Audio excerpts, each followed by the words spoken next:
Whole lot of life. Uh,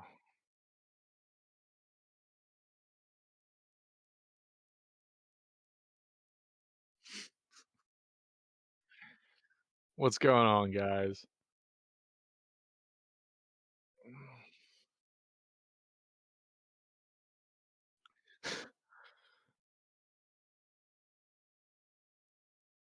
What's going on, y'all? I'm Paul the Barbarian. I've been in the sport the last 6, 7 years. Been overseas a couple of times. Striking Eagles, 16-man teams, all that kind of stuff. Gone to both IMCF and Botten. Did both of those in the same year. I'm also a complete amateur at doing anything camera work, so I'm surrounded by a bunch of things that are hodgepodge together. We're figuring it out. It's all a process. But I've got a YouTube channel. I put out stuff.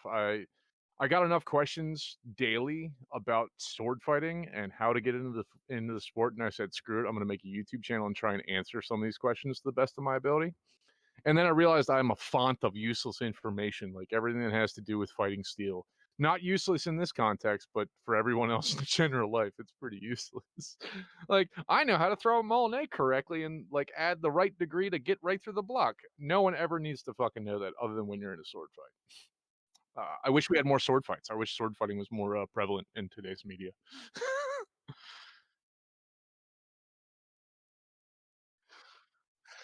Hey, that's been my mission for the last year and a half, 2 years now, and apparently I can't copy and paste the damn link because I'm a malcontent. Well, screw it. Oh wait, I can do this. Oh nope, can't do that. Screw it. I'm not even gonna try anymore. Um, I'm a bumbling idiot that knows how to pin a rivet really well. There you go. Um, but yeah.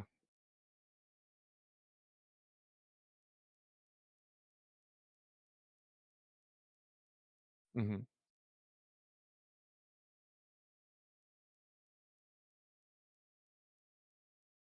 Hmm.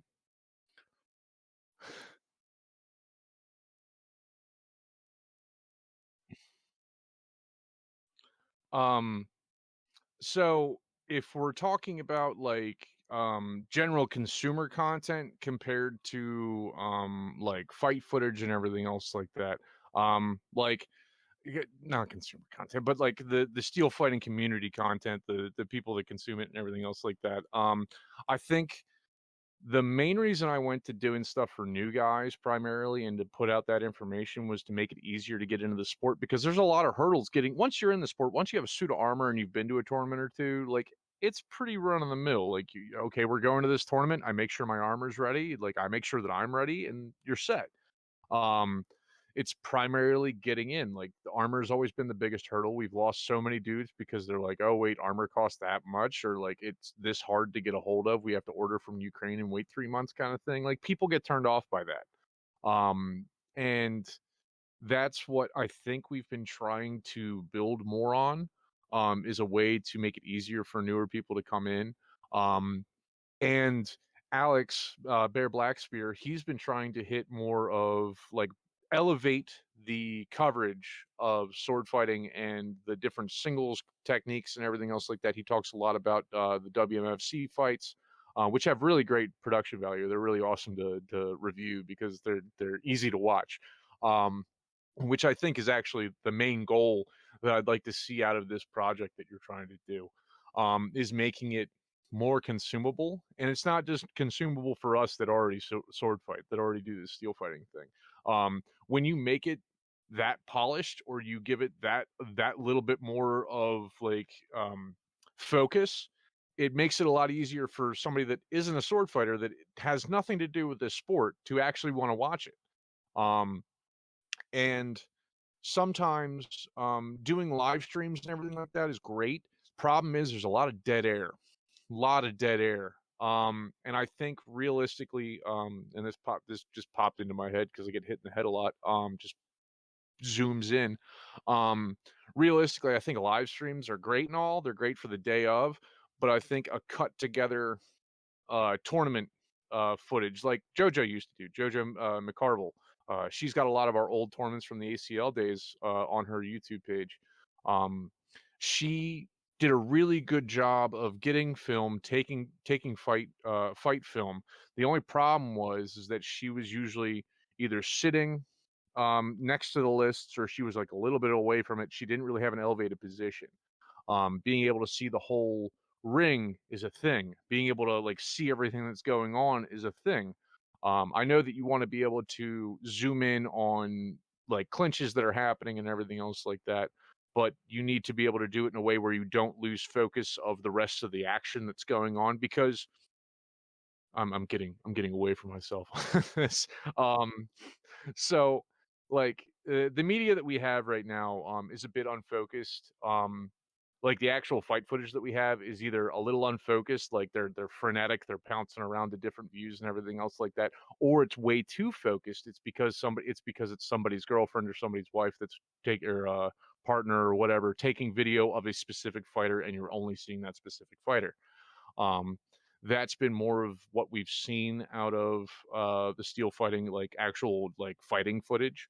And we both know, and like most of the sport knows, the main reason people are going to watch the sport is to watch people hit people with axes, right? So you need to be able to see what's going on. And I've seen enough people make comments on live streams going, what is happening? How do I know somebody's out? I'm like, it's really easy. You knock them down. Uh, and like that, I think that comes down to actually having a good personality behind the mic. The guy that was at Carnage, I can't remember his name, Paul, or I don't know who it is, actually, John.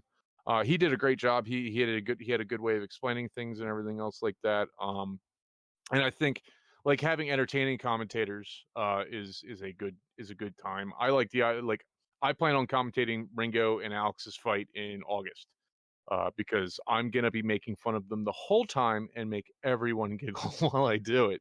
Um, so like having entertaining like people on the mic, but the problem with a live stream at a tournament is that there's a lot of dead air.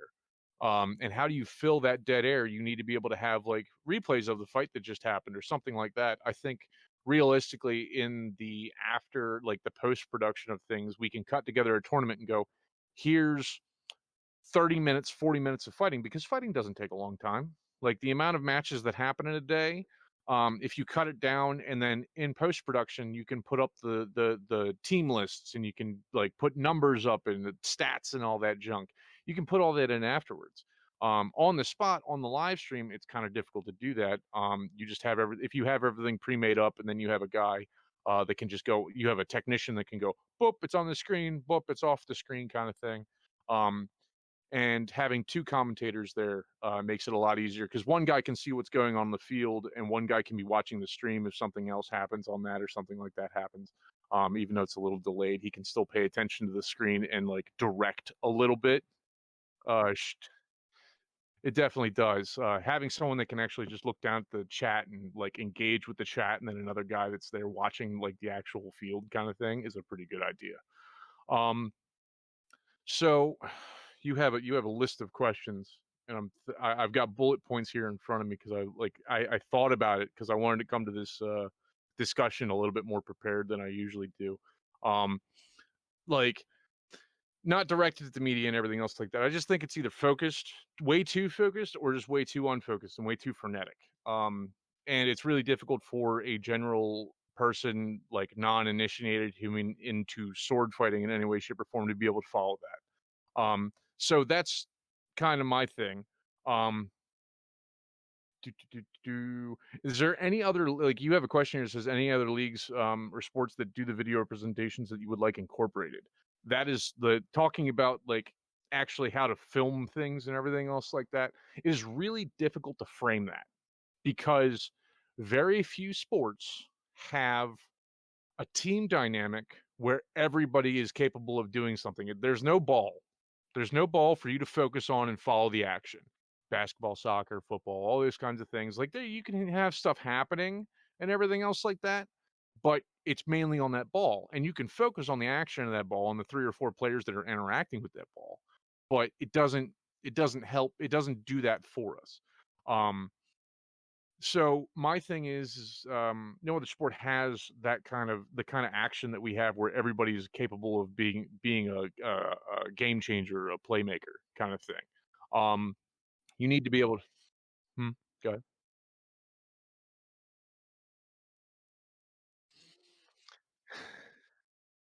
Yeah. It They know when to cut, and they know when not to cut. Like, they also have, like, 12 dudes telling like, on cameras, and there's another 12 guys in a control center going, "Hey, cut away from this camera. Go to this camera. Go to this camera." There's, like, 2 or 3 managers, like, calling out orders on who makes what. Um, yeah, Vince McMahon does a very good job of running a company, as crazy as he is. So, there's no other sport that really does what we do, and professional wrestling, yeah, like, you have multiple people doing things and everything else like that, but with its scripted nature, it makes it a little bit easier to film. What I think is actually primarily for, like, fight footage and being able to put out things to the general population is more of a, you need the whole field in the screen, and then if you have, like, how we naturally have groups that break off and you have these big tussles and everything else like that, um you have corner shots in the bottom of that screen that have, like, yeah, picture in picture, like, but you make sure you don't take up the whole screen where it gets in the way kinda thing. You need to be able to see that whole field until it gets down to the last 3 guys, and they're just pummeling the crap out of each other. They're trying to win it out. Yeah. Um because, like, and this is not against any guys from Carolina Carnage. I love everybody that did that stuff because I know them personally, but, sometimes they would zoom in on one thing, and then I'd see a guy just run off, and I'm like, "I wanna know where that guy went.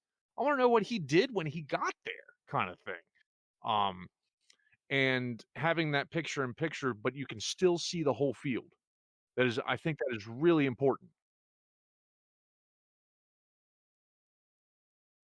Mhm,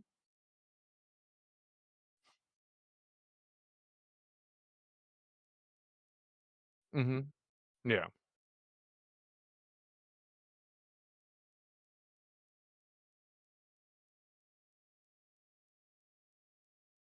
mhm. Yeah, and realistically, I don't need all of the periphery around the list. I just need the list. Like, it takes and leading into that, it takes a team of people to do this. It is not a 1 or 2 man job. It needs to be people that don't do anything but this. Their only job is to do videography for the event. Um, and, like, they can't be fighters, they can't be fighters, but they're just not fighting that day. They can't be involved in the process. No. Um, they can't be like that. It needs to be a completely own its own situation. Um, and they can't be fucked with. They really you can't have somebody come over and try and micromanage them. And it's not saying that, like, they have free will to do whatever the hell they want. They're there to do a thing. Um, and that is when you're talking about taking money from the community that it is to give ourselves something better. We come together as a team and put forth the money to do a thing. Um, I wanna know that there is the knowledge and the background to manage that and make sure it comes across well. Um, and truthfully, I couldn't like, you can have a couple of cameras down by the list side that can, like, feed in to stuff. You can cut them in and feed if you wanna talk to a team captain that's standing there or something like that, you wanna fill some dead air. I'm perfectly like, I'm all about that. Um, Greg Fabic, who actually did the main work on the Carolina Carnage stuff. He did a great job. I think they were a little frenetic at times just because it was only him and the announcer doing it. If Greg had 2 or 3 other people, it would have probably gone a little bit better for him. Um, but he already has a rig figured out for this kind of thing. Um, and he has a lot of knowledge that I can't argue with. The man knows way too much, and he's also an ex-fighter. Like, he still fights occasionally. Like, he comes out and he fights singles with us. Um, but he's out of the Baltimore Huns. But having his professional knowledge coming into play, I think would actually make your project and what we want to see for the sport and the videography for the sport kicked up to the next level. Um,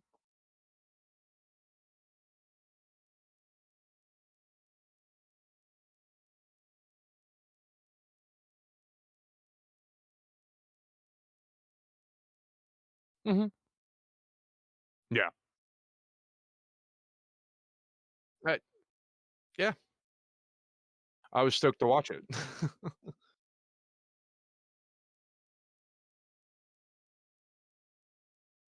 Oh, no, you're going to. I'm going to inform him to call you. So I'm gonna tell him, "Hey, talk to this man, please." Um, just so, because he can also let you in on all of that extraneous knowledge that neither one of us know, that I don't have the mental capacity to absorb in the way that I need to be able to convey it in a different way, and it's not what I'm planning. It's not what I really wanna do. I want to keep doing my YouTube stuff. I want to keep doing. I want to keep working with Ringo and Alex and Chuck and working on some different stuff. I want to work with Ben Sugarman a little bit more.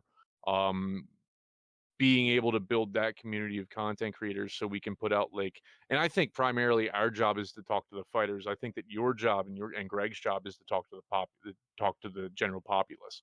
I think that's a better suited situation for what you want to do and how you want to go about it. The the only other thing that I can question is how much are you prepared to travel? Because um this interview turned into me interviewing you. um how much are you willing to travel? Because I talk with a lot of the Midwestern folks. I talk to about a bunch of the guys in the middle of the country. Oh yeah, by the way, shout out to anybody that's in chat. I don't know who I can't see the chat because I'm a malcontent apparently. Nobody's in chat. Screw everybody. Um,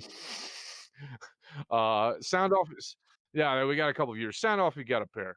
Um, so I talked to a bunch of Midwestern guys and everything else like that, and they are of the feeling that both the coasts have no like they don't give a fuck about them, and I'm like that. There's nothing to show that you're wrong.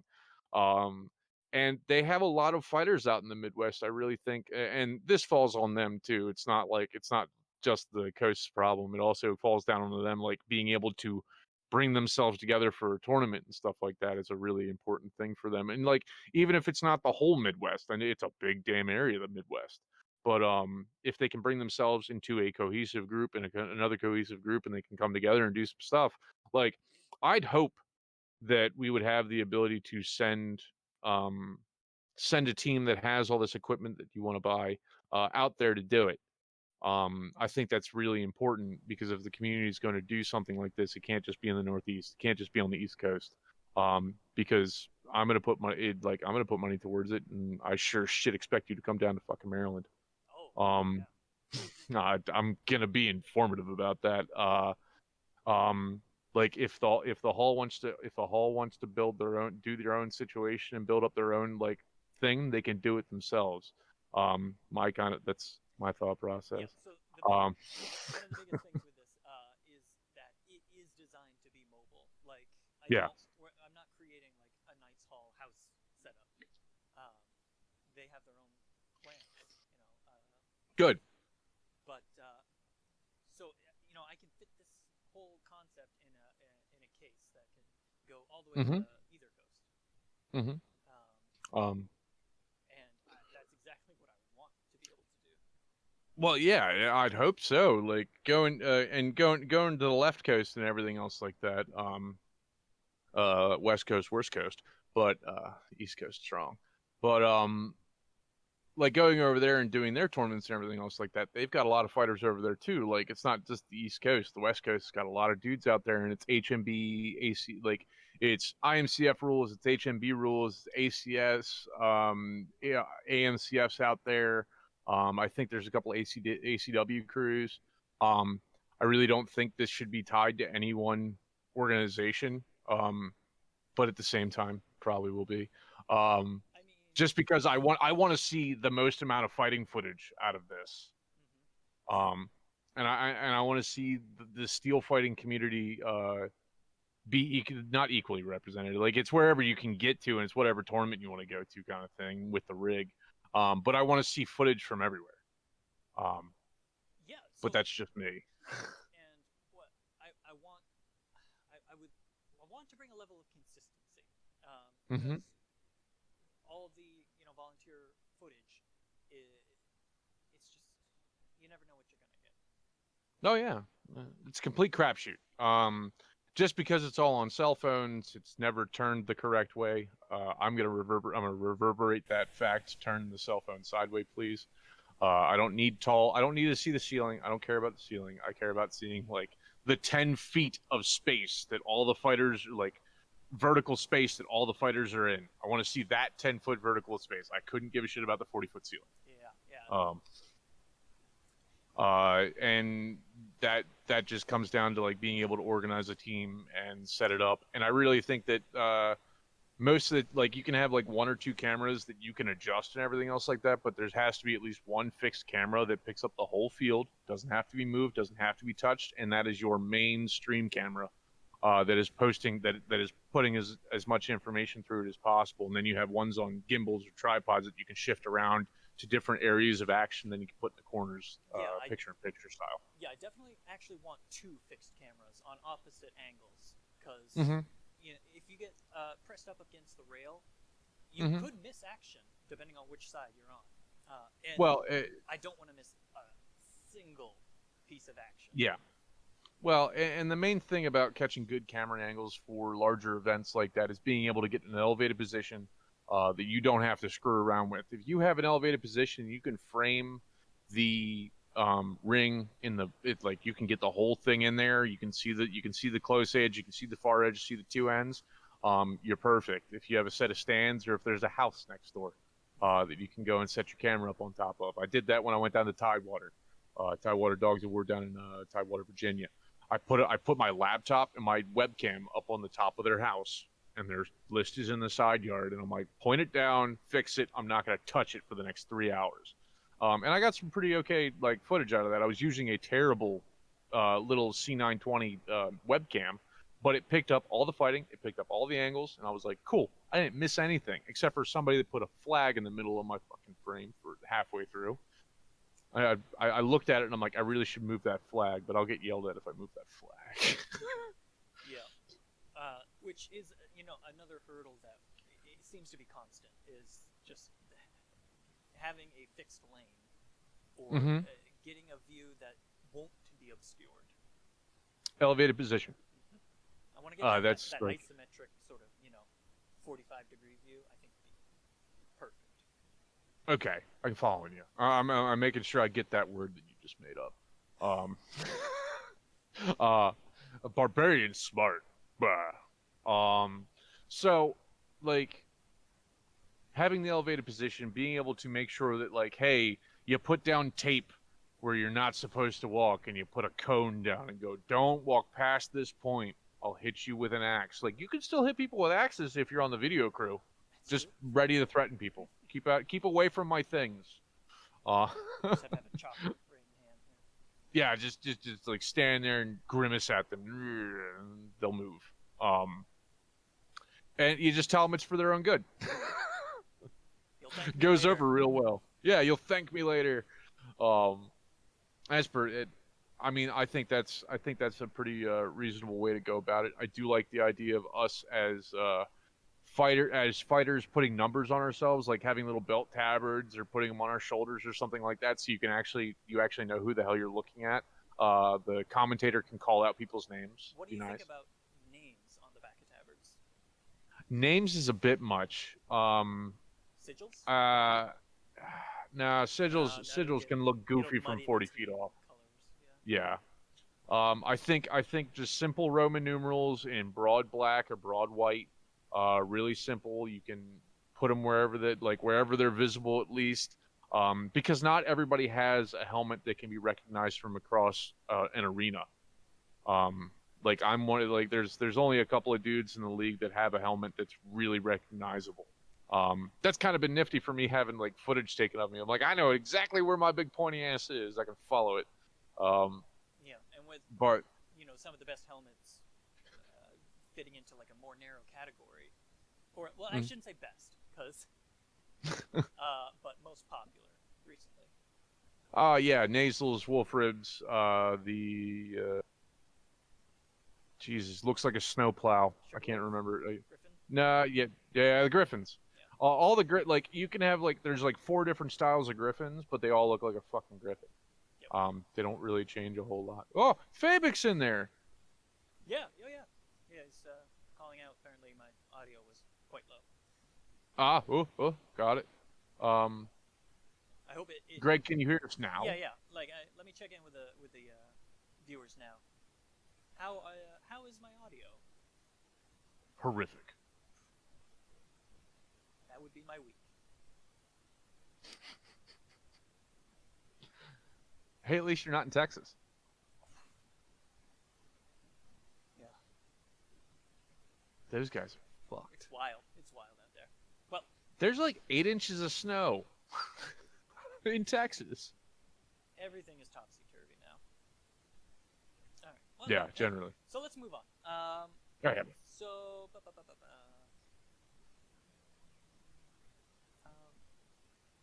So, do you have reservations in the sort of like the project designs or implementations? We talked about this already. We did it off screen. You put me on the spot to make it nice. I think it's important. I understand. I am not one to give canned responses. I'm one to give candid responses. I want to be honest, and I'm a little brusque at times. But coming in, like reading your proposal and seeing what you had down, I'm like, okay, who is this guy? I have no idea who this man is. He's asking $5,000 of a community that already spends a lot of money on travel, on equipment, on doing this passion. He's going to ask another $5,000 of us to do what? And we've seen people in the past that like crowdfund and then they try to do something and then they just disappear. Um, or like I can play the what if game in my brain for days. I have a good imagination. I'm a Pisces, but I can immediately see like you getting frustrated or having the community full of trolls that we have come back and give you a bunch of crap, and you were like, okay, I don't like how I'm being received. I'm not being appreciated because I haven't put out a good quality product yet because I've said that I want to make a good quality product and make something consistent. I'm gonna leave with all these things that are really easy to leave with that have a lot of multi-uses and multi-purposes. That's why I'm not like. I also don't like the idea of using iPads and iPhones. I understand that they're really like point and click user friendly. I really think if there is a team built to do this and this is their job, they can all learn how to use something a little bit more complicated. They can get actually more of a broad range of broad range of results.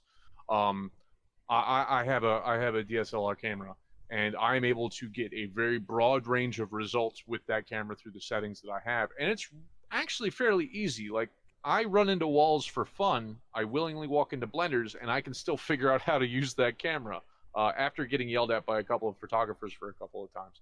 But I think there's a better way that can be gone about it, and I really think if you sit down with Greg and you have it, he gives you his opinion, and then you can both come together because you have a really good concept. And it is the concept that I feel is the most important. It is the end result. I want to get this quality, consistent video. How we get there, you know. Mm-hmm. No, the journey always is different from when you started out. There's always going to be twists and turns and changes and everything else you have to deal with. I I have reservations about this just for that thought process. Because this community does a lot like trying to do for itself, and a lot of people, like most of the people in the community, are pretty self-sufficient. I mean, Ringo did crowdfund my new Gambeson because I just don't have $400 to throw to Gambeson. And everybody's like, "This looks terrible. Please get a new Gambeson," kind of thing. And I'm extremely appreciative of that. I spend a lot of time trying to give back to the community and trying to put stuff back out to the community. I volunteer at events where I'm hurt, or if I'm fighting, I make sure that I stay around to help clean up and pick stuff up. And if somebody needs help setting stuff up, I'm usually there. Like I try to put what I get out of is what I put into it, kind of thing. So I try to put a lot of effort into the community as it is. And I don't like it when people come into the community that ask things of the community and then don't put in the 110% that they could possibly fucking put because they've already asked for 110% from everyone the fuck else. Mm-hmm. That's kind of my feelings on it. I'm not saying that iPads and iPhones are bad at doing stuff, but I think like the money that you take, the money that you raise and that you get from it can be put in a better direction than what you have immediately like put out, and that's fine. Mm-hmm. Like your idea thought process right now is from your point of view and from your knowledge base. I really think if touch base with a couple of other guys that have already done this a lot, you'd be able to have a more clear picture, and they can put you in a much more focused direction. And that's no commentary on you at all, Chris. I like the idea that you have. I like the thought process of it. It is making sure that it comes to fruition, and it actually like comes out with the results that I need pudding. I have no pudding to look at. I have no pudding to eat. The proof is in the pudding. I need pudding. Mm-hmm. And I want to see really good fucking pudding at the end of this.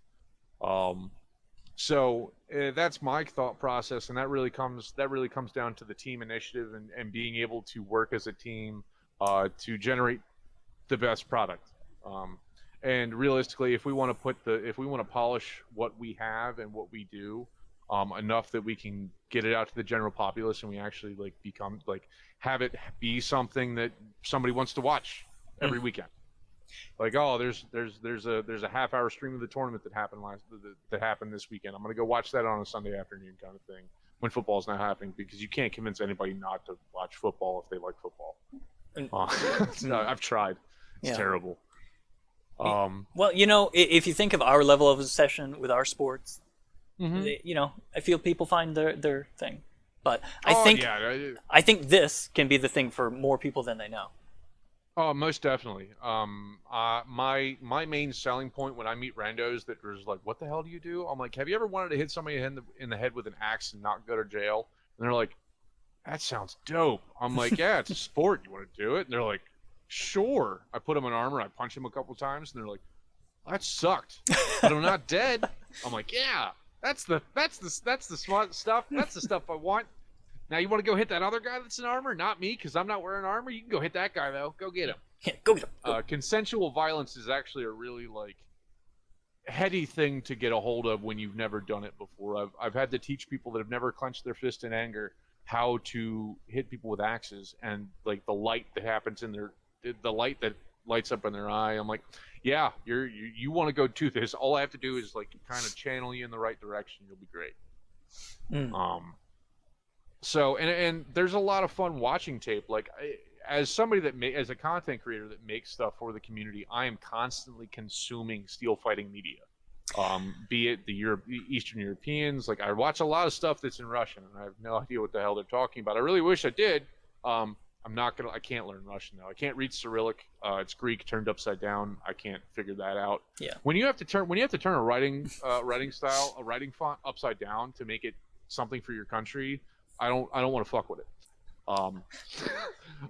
Enter the upside down. Turn it upside down. I consume a lot of steel fighting media, and I want to be able to give people the outlet to watch American steel fighting in the same way that I have to watch everything else that's going on in the steel fighting. Yeah, and that's one thing I wonder how much the foreign audience would enjoy a higher production in America. Do they care what we're doing? I think they might. A lot of people tuned into Carnage, and I know a lot of them were international. Well, that's because that was the HMB qualifier tournament. That was the tournament to pick the HMB team that was going to Boston in 2021. Was going to Romania, and the singles fighters. There's a lot of fighters that like watching the tournaments that select the fighters that are going to go overseas. It's kind of like tactics, but we do. I talking with a bunch of the international guys and everything else like that. They like watching our They like watching our films and everything else like that. Like all the fighting footage that we have. But their biggest bitch is like it's too random. It's too shaky. It's too whatever the fuck. It's not polished. Right. It's nothing to say anything about the fighting. Like the fighting is fighting. The American meta is extremely different from the European meta. We have a little bit more of a dynamic movement in our meta than they do. They have a little like at their higher tier meta, they are fighting grapple games. Mm-hmm. They have a lot of grappling. It's a little bit more of a grind fest. If you ever watch Boo Hurt Prime or Boo Hurt League, those rounds time out half the time. Did you There's watch? people still standing. Did you watch White Company Western Tower recently? Not recently, no. It was 3 rounds of to 5 minutes, and it Yep. was 4-4, 4-4, 4-3. Yeah, there we go. Yep. Got it. We pulled it out. Which I love those Alex guys. yeah, they're great. They're like the tops of the tops, right? Yeah. Those are the top end fighters, and that's the top end meta. Our meta is a little bit more entertaining because there's big axes, there's big hits, there's big movements across the field. When it gets down to a grappling match, sometimes because American fighters tucker out a little bit more so, or we grind down to that point. Most American fights are over within 45 seconds to a minute, minute and a half. Mm-hmm. Most European fights take 4 minutes a round. So when a couple of Americans get down to like 2-on-1 and they just can't get that big guy down, they get tuckered out, and then it just like turns a little stale. That's when you have commentators that just start cracking jokes and doing silly stuff to make the action pop again. Right. But in America, we have big axes. We like swinging big axes. So that's something that can be highlighted a little bit more, and you can make it look a little bit more flashy, kind of. And I don't think it would be hard if we can just capture it as it is. Mm-hmm. That's the majority of the work, and then we can just show you it. have to capture it well. Right. You have to capture it well. Yep. So a thought I have is how it seems to me that in Europe they favor the tournament format for most of their events. So it's best 2 out of 3, round robin all day, and then maybe a bracket. Now we do more things like chapter matches, things that are more like endurance events for a team. Why don't you see that elsewhere? In Europe? Yeah. Because excuse me. It's kind of a weird question, actually, because in Europe you have that like long drawn out tournament day kind of thing. Mm-hmm. They have a lot more fighters over there too. Mm-hmm. Like that's another thing. Getting 2 teams to come together for a chapter match that's not in the Northeast, that's not like at the hall or around the hall, is actually fairly fucking difficult. Getting 2 teams of 8 men to do 5-on-5s in a chapter match is actually fairly difficult sometimes. And when you do it, like, you want to get as much fighting in as humanly possible, and I think that's why the chapter matches is actually a pretty good, like, I think that's a better show of the depth of a team than doing 2 out of 3s in a bracketed format. I actually kind of want to see our national tournaments do a best of 5 for the quarterfinals, semifinals, and finals matches. Yeah, it would because I definitely shake up the meta. I want to see more depth. Well, I want to see more depth. Yeah. Out of the teams, because you can do best of 3s a couple of times. Like, realistically, I really wish they had done best of 5 for the what was it, the Serpents versus Warlords White at Carnage, where Warlords Black deferred to Warlords White. They only had one match to decide to go who went to IMCF. I know that's complete gamesmanship. Yeah. That is complete gamesmanship. But when you're trying to run a tournament to select a team to go overseas, I really wish there would show a little bit more depth, because a team can be good.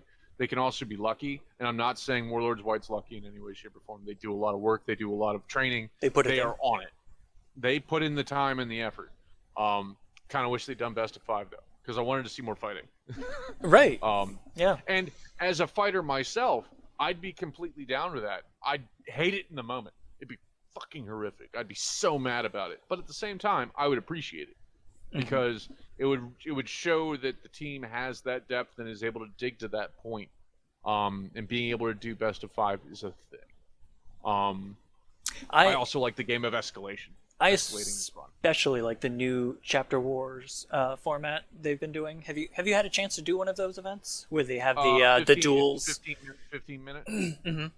The Is duel. it the 15-minute quarter thing? Yeah. So it's split into Or quarters, and at yeah. the start of each quarter, you do 3 rounds of a duel, and each one of Hmm. those is worth a point. And then I think you do 8 minutes of fighting, of active fighting, and you can fit as Hmm. many rounds as you can into that 8 minutes.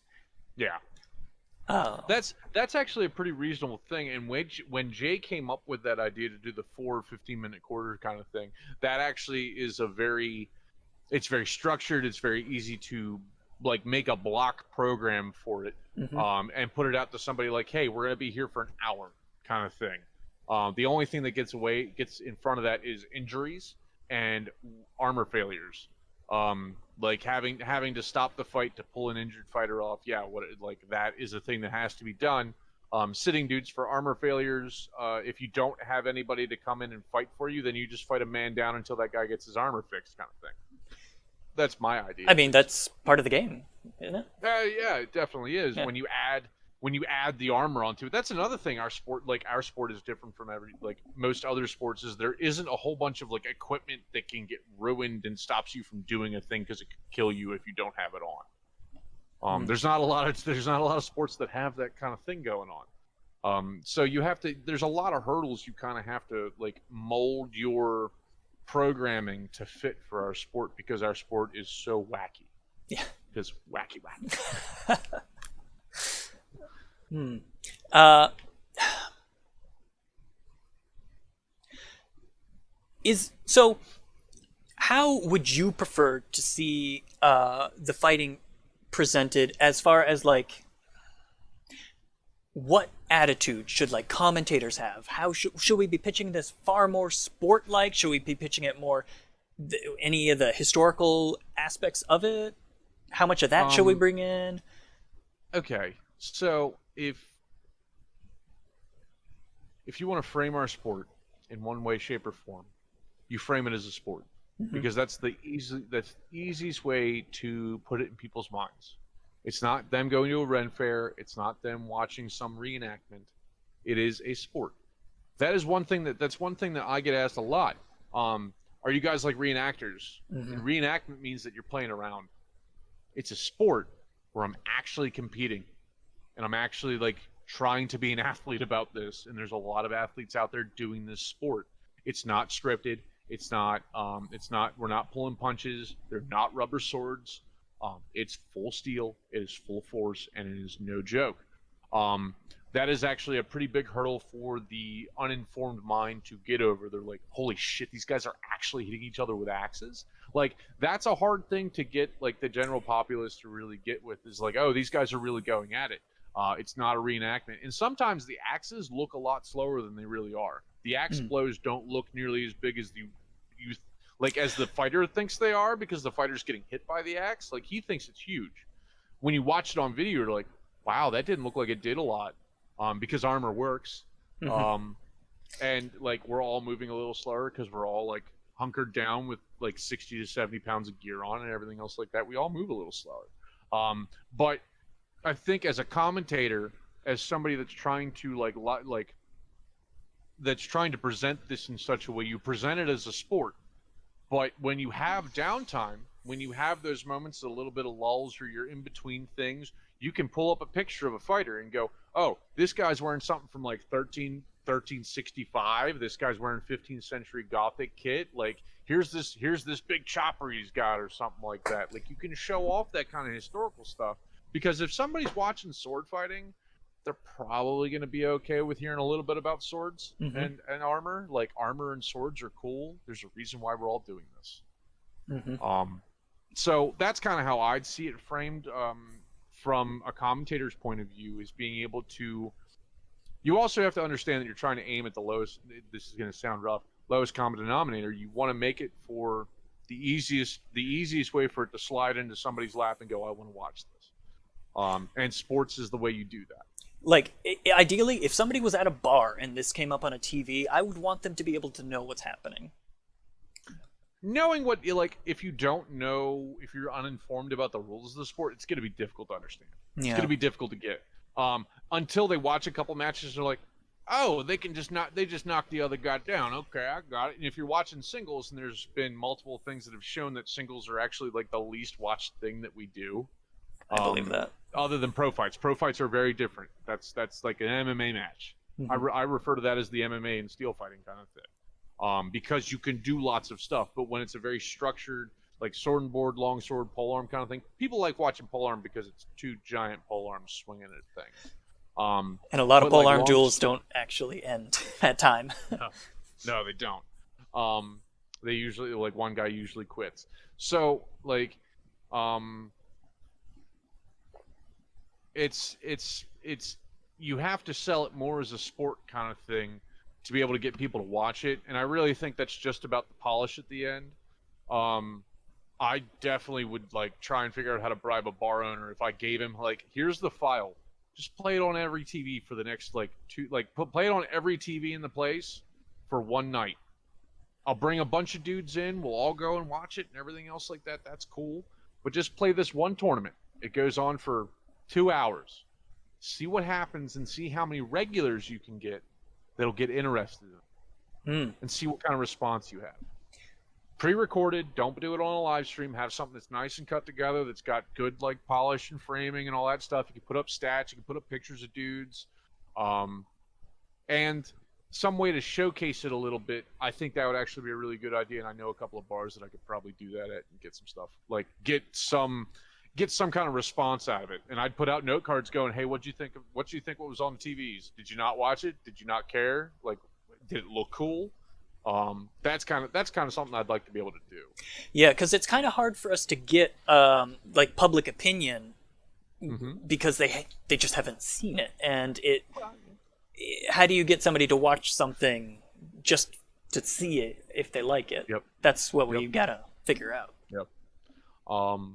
And that's, I think, being able to frame it in such a way that it looks, it is a sport, but you have to make it look more mainstream sporty, less amateur.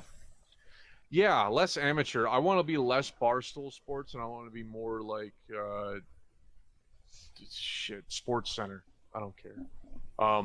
It doesn't have to be as convoluted as Sports Center is. Like, that's fine. Like, Sports Center talks about everything under the sun.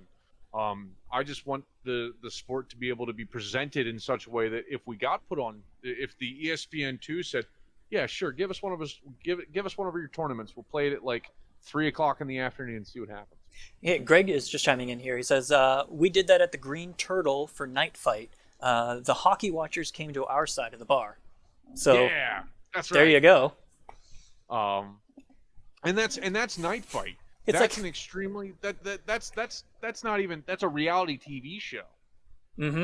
Yeah, that wasn't even the real sport. Yeah, it was fighting. It was fighting. Oh, like, yeah, it was fighting. It was real. It was It was an analog to what we do normally. It was a unique format. Yes. Yes. Which actually I don't think is like the worst thing in the world. Getting up off the ground sucks, but at the same time, it is what it is. Like, specifically timed rounds, being able to get up, like doing that, we could work that as a format in some way, shape, and form. And I think that's another thing that we can, that we as the American like fighters, we can actually go in a different direction, because we're all really right now playing to the European meta. We're playing into this like IMCF bot and going to international tournaments and everything like that. That's fine. You can train those. You can do all that kind of thing. I think the ability to do different scenarios, and Dan Krug is Danielle on Facebook. He's doing the same thing out there with Cerebus. He's planning a tournament, and he's going to do different scenarios, and he's going to give us different things to do other than just knock each other over. Fighting and like all the safety rules are still there, but you have a different goal. Did you see the poll that went out recently, just about this exact thing? So the guy basically, he put out, he got like 100 answers or something back, and it was a stark split between the U.S. who were Asher. Yeah. Asher. I think I answered the one that he put out like today or yesterday. So he was looking to see, like, do you want to do these sort of unique events, or do you want to just do the regular thing? And like everyone in Europe did not want to do anything new or different. Yeah. And the Americans were pretty open to it. Well, it's because we have a we're a complete continent away. Hmm. Like we can't go to Europe. We can't go to Baden on a train. We can't go to IMCF on a quick boat ride and a small car ride. It's a train ride. It's a plane trip for us. It's a whole excursion. I call Visas it and going on. Yeah, I call it going on campaign because I'm going to another country to go fight people. I'm going on campaign. And when me and Andrew went over in 2015, we went and camped for 2.5 weeks I in heard you Poland, guys and then we talking. went to Prague. That is hardcore. Like there's only two people have done that. So like when we went and did that, we wanted to do it that intensely, and that was a major endeavor for us to go and do that. If we're doing stuff here in the States, we can have a little bit more fun with it, guys. We don't have to just go and do the same thing. It will be difficult to the fighters are like cats. It's really hard to like inform them like here's a new rule set. Here's what you want to be doing. They'll forget about it and they'll just start fighting each other, which is perfectly fine. I'm like, if you just got a guy on your team that doesn't care about the other rules and just wants to kick the shit out of people, I'm cool with it, man. Like There's a he can role for be the that. brawler. Yeah. Yeah, there's a role for that guy. But I think that would actually make it I think that would give us a different way to like videotape and get more content of a different format. The Europeans are gonna be pissed about it because we're not conforming to their ways, and they're the ones that originated it. I'm like, okay, come over here and fight me about it. Well, yeah, and I'm here. I think we need to reevaluate that. Like, going overseas isn't what you have to strive for. It's not the end all be all. Yeah, it's not the It only was way to, participate. when I first came in and there were only like 60 dudes that were doing it in the whole country. Like, and 60 is a strong number. Hmm. That is a very like strong number there. Um, all our plan was to go overseas. That was when the IMC. That was the first year the IMCF was formed. There was the idea we're going to go overseas. We're Hmm. going to take gold medals. That's what I was sold on, and that's what I was like about. Um, and now, as I've gone overseas a couple of times, I enjoyed myself. I had a great time. I probably will go overseas again because I enjoy that like level of competition. But I like the idea of having our local leagues, our local situation be built up um, in a situation that can be more fun for us, being able to do different things and being able to put in different ideas. And I think that's actually good for growth as well. Like it's not just go and get knocked down kind of thing. Like, oh, you have to go and get these rings and bring them back to your side, or capture the flag, or you have a VIP that you have to keep safe kind of thing. And during our soft kit battle days over the summer that Cat Brooks was running, we did all Mhm. sorts of those fun games, and Yep. we attracted a lot of people. Well, I mean, there's a reason why there are several different foam fighting organizations. Like this isn't new, guys. Jay and Kat tried to tell me that. I'm like, no. There's lots of other foam fighting organizations that do the same stuff you're doing. They just don't wear full. They don't have a requirement of wearing a full suit Hmm. to do it. It's not like most of the others. Most of the other sports I do, they're like non-head legal. Um, you have harder weapon specs that have to be met. Like they know dagger here, Darkon, amp guard, Nero's lightest touch kind of stuff. But like amp guard, dagger here, and Darkon are all full force games. You're still hitting each other hard as you can. You just can't hit in the head. And you're not required to wear any armor. You can go out there bare bones. You just have to wear garb. And you're hitting each other with foam weapons, but all the weapons have to be inspected beforehand. And it's a lot more rigorous check situation. That's all. Are they as But you hefty could as some still of? I know I've noticed some of the soft kit swords. They got some heft. Do the that's because they're training swords and they're trying to make an analog for hitting non hard pels mm, like those bobs and such, and like the soft punching bags and stuff. You don't want to beat those up with using steel swords, so you make a training sword. Wooden wasters also beat the crap out of those things. Neoprene wasters also beat the crap out of those things. How do I make something soft but it's still heavy enough and an analog to a sword to train with? So I train good body mechanics and good like muscle memory. I put weight in the end of a PVC pipe and I cover it in foam. That's the basic situation that they're running with, and it makes sense. I'm perfectly down with it. And I think that's actually like I'm pushing this idea of like, hey, let's do more foam. We can do full steel practice. We can put on our full suits. We can kick the crap out of each other. I'm all about that. I want to hit people. Let me hit people, guy. But um, doing more foam allows you to get more reps in and allows you to practice more and lets you do more things in a faster way. It lets you get used to having the eyes in the back of your head, the field awareness Mm-hmm. that you can pick up just by having people run around you constantly and doing shit. And that's hard I to think, teach. You really got to yeah, feel it and learn it. you can't teach it. That's the thing. That is about experience. And since day one, we've always said more helm time. More helm time means you get better, right? Um, this is giving you a combat analog to fight in that doesn't require you to have a full suit of armor that costs $3,000. Doesn't beat the shit out of that $3,000 suit of armor, and you can do it all day. Mm-hmm. I can fight for 3-4 hours in a foam kit and run around and do all the crazy stuff I want to do. Where I'm able to fight, like I'm in armor all fucking day, but my team and the other teams can only do like 20 minutes worth of fighting at a time, and then we need a 10-minute break, and we go back at it. Like you probably fight like 9-10 rounds in a day of steel fighting here to practice, where I can fight 40 to 50 rounds of foam at a practice and not care. You still use your helmets. You put on your helmets and you don't wear any of your other armor, and you move around. You do all your field movement drills, and you make sure you can communicate to each other in your helmets. You can still incorporate your steel armor into practicing. I just don't think we need to be in our armor constantly. Mm-hmm. Just because like you still get the heat exhaustion by wearing a full foam kit. You can wear your gambesons and run around. That's not really like beating on you. It also knocks down the amount of like injuries and wear down you have on guys, because just carrying around a suit of armor is a bitch. Mm-hmm. If I want to, and people are going to respond with like, if you want to go fight foam, go fight foam. I'm like, I do. I fight foam, rattan, and steel constantly. Right. COVID has fucked it, but Well, yeah, this year was a mess, but so when you get somebody who wants who first discovers steel, they only just heard about it. Maybe they saw History Channel and they saw you, and they're like, Paul, show me more. What do I, where do I go? What do I watch? Where would you direct someone? Ignorantly, my own channel. Well, Paul the Barbarian at YouTube. That's not a bad.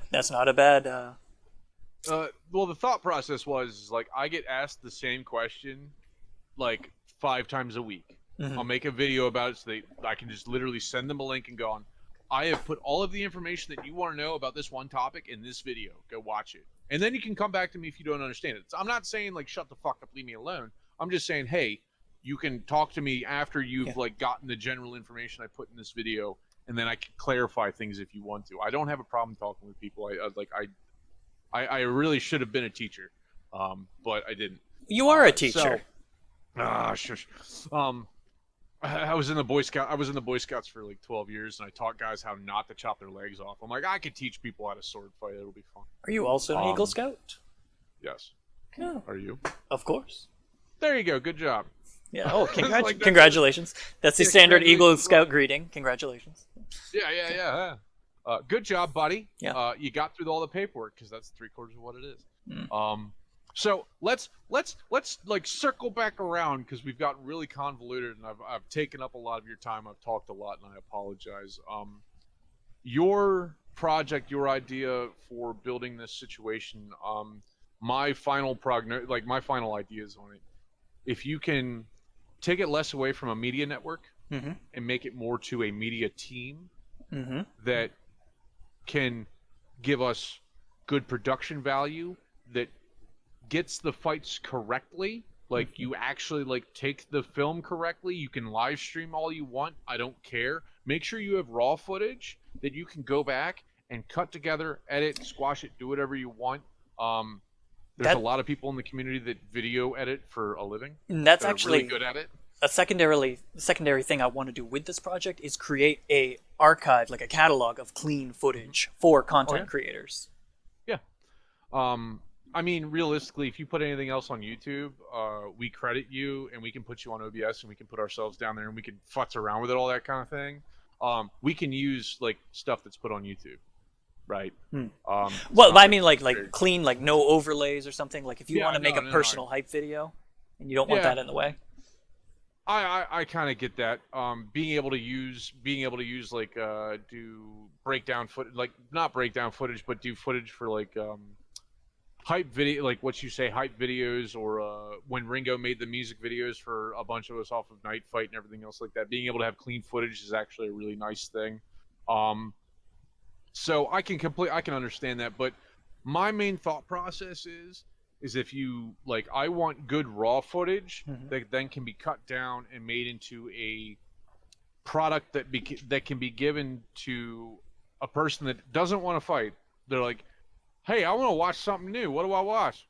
Here's this fight. Here's a bunch of dudes hitting each other with axes. How's that sound? And they just look at you and go, that sounds pretty cool. Let me watch it. And then they're all about watching it. Hmm. Like you have somebody buy you get the hook in them with some good polished product, and they will follow along, and they will follow along at their own pace, and they will look up things. If you give them, if you put the taste in their mouth, and they'll keep coming back for more because steel fighting is hilarious to watch and is very fun to like try and follow. Mm. So we have been talking for an hour. I don't care. I'm just telling you. Sure, yeah. So it's been an hour. Why don't we let you go, Paul? I want everybody to tune in to Paul's YouTube channel because it really has so much useful information. He's got so much experience, and he presents it in a way that's not condescending and is entertaining. Thank you. I try my best to put out information that people need in this sport and that people are trying to get. And I don't want to scare people off by giving them that condescending, dickish attitude. I'm like, no, we can make this fun, but I can also impart the knowledge that you need to know before you get into this stuff or as you're getting into this sport because we've wasted a lot of time and a lot of money in the last 7 years figuring shit out. I might as well save you that time, effort, and money too. Mm-hmm. Mm-hmm. So, make things better for the next generation. hell yeah. Yeah, which this is another argument. You always have to be bringing in new people. Like, Fuck yeah. I have a lot of background in the LARPing communities and running LARPs and stuff. And if you're not getting fresh people, you're gonna die. It's gonna end. Turnover. Yeah. People's that's another thing about all this. People's attention span has shortened drastically. It is very fleeting moments that you have people's attention. If you don't get their attention, they're gone. Mm-hmm. Yeah. So that's another thing about the sport is being able to maintain their attention, that small attention span. Like, hey, how do I get somebody to sit down and like watch this for 20 minutes? That's that's damn near impossible sometimes with most motherfuckers. Hmm. So these are some of the challenges we're looking forward to facing. oh hell yeah, and I'm gonna be there to help you as much as humanly possible. I want to thank you for allowing me to come in and like harass you basically and take up all your screen time. No, I've really enjoyed having this conversation. Good, I'm glad. All right, so thank you, Paul. Good night, everybody who's watching, and take care. Everybody be easy.